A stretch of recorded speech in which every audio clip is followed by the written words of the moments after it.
Okay, today we're going to talk about the Dragon 32. It was a computer that was around in 1982. It was a machine designed to compete with the likes of the ZX Spectrum, Commodore 64, and it was designed by a company called Dragon Data Limited, which was an offshoot of Metoy, the toy and dollhouse manufacturing company. They set up a centre in Wales to build the machine, design it, and it became quite associated with the Wales and the Welsh people. I remember it coming out in around about 1982, and I kind of thought it was, even then it was a bit of an odd machine, because aesthetically it looked great with a proper built-in keyboard, a decent case, it looked the part. It looked like a version of an Apple II or a kind of slightly scaled down BBC Micro, and it was a nice machine to look at. Biggest problem for me is I didn't think it actually had a place, mainly because its graphics were so poor, and it just lacked the power of a lot of machines that were already out there. It seemed like they were trying to find a niche for a machine that was already old technology. You see, the Dragon was based on a Motorola MC6809EP processor, and it ran at kind of a paltry 0.9 megahertz. It only had 32k of RAM. It was originally designed with 16. And it had text modes of 32 by 16 and graphic modes up to 256 by 192, which wasn't bad. It was about the same as your Sinclair Spectrum. The problem is it could only deal with 2 colours.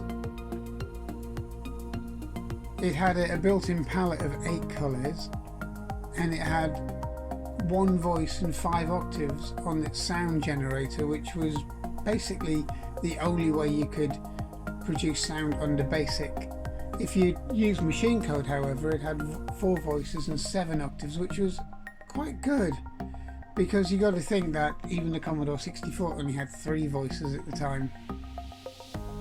Now, the plus sides of this machine was it was QWERTY. It had a proper QWERTY mechanical keyboard, 53 keys, and it had Microsoft BASIC, which was the original 1.0 interpreter from 1982.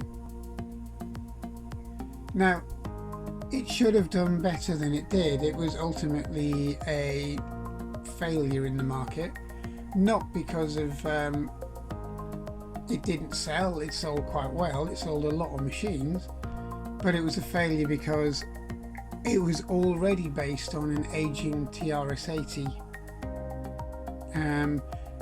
The aging TRS-80 colour computer, which wasn't great to start off with, which is why they appear to be very similar in application, and their programs in their colour palette and their range seems to be very, very similar. They're basically on a par with each other. Now, being based on such old hardware, the biggest problem with the Dragon, which it shouldn't have been, I mean, why on earth they left this out in the beginning, was it had no lowercase characters. Everything was uppercase.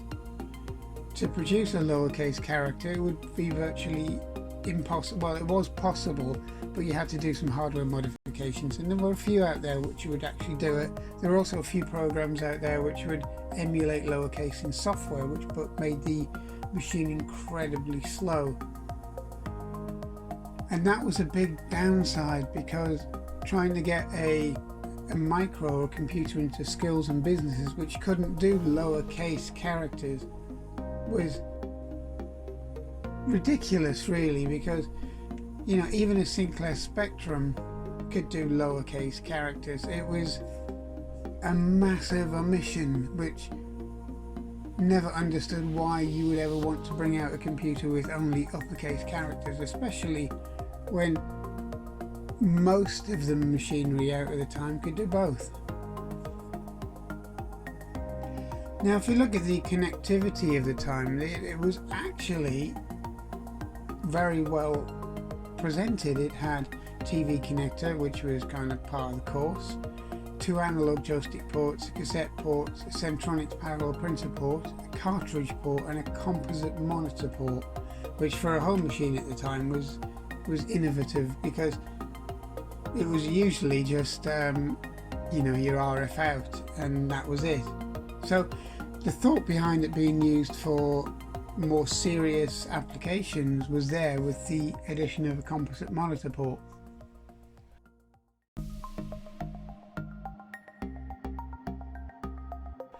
Now, it wasn't a big machine by any stretch of the imagination. It was deeper than a Commodore 64, about the same width, but what you would think was quite a chunky machine, when you picked it up, it was incredibly light, incredibly lightweight. So there was a lot of cost-saving measures in the machine itself, and being incredibly lightweight with no real substance behind it, it was not well suited to the education market, which is where the BBC Micro kind of won, really, because it had massive connectivity. It was in an industrial style case. It had a very good keyboard for the time, and it was quite a weighty machine, so it wasn't easily shoved around and pushed off the desk. Now, not to be sounding too down on the Dragon, it did have its plus points. It was its Microsoft Basic Interpreter was good. It used Extended Basic rather than the very cut down version that the Tandy TRS-80 and the Color Computer used. It was decently spec'd out, and the keyboard was okay. It wasn't bad, even though it was kind of cost cut and very, very cheaply done. It was nice to type on. It was very usable, and it was a far cry from the Sinclair Spectrums and the Aquarius, and especially the Auric one and some of the other micros that were out there. In fact, it was a lot better to use than the later 16-bit machines, such as the Atari ST with its very, very spongy keyboard. Now, the company had a few ups and downs. Well, they had a lot of ups and downs. Basically, Metoy and the offshoot of Dragon Data were in serious financial trouble. They couldn't really support the development of the computer, and that was quite evident. They brought out a 64 version a couple of years later, and although it should have been a good machine, it was hamstrung because of its inability to use the already released disk drives. And that again was short-sighted. I mean, you're looking at a machine with 64K of memory. Cassette tape was very slow. Loading in 64K into the memory was a long drawn-out experience, where the disk drive for the 64 made more sense. And yet, because of a clash in the operating system, the disk drive was unable to have been used on the 64, which was a very strange oversight. I mean, again, it seemed rushed. It probably was, because Dragon Data was running out of money rapidly. Now, the Dragon 32 and 64 eventually were sold off to a company called Tanno, and Tanno produced a lot of interest in the Dragon, and it kind of revived it for not a bad period, really. It wasn't months, it was years, and up until 5 years ago you could still actually buy a new old stock Tanno Dragon, because there was quite a few produced, and a lot of the old stock was relabeled as well. And the thing with the old Tanno Dragon was you can literally buy a brand new, unopened, box fresh Dragon computer. Well into the 2000s. I mean, it was almost unheard of.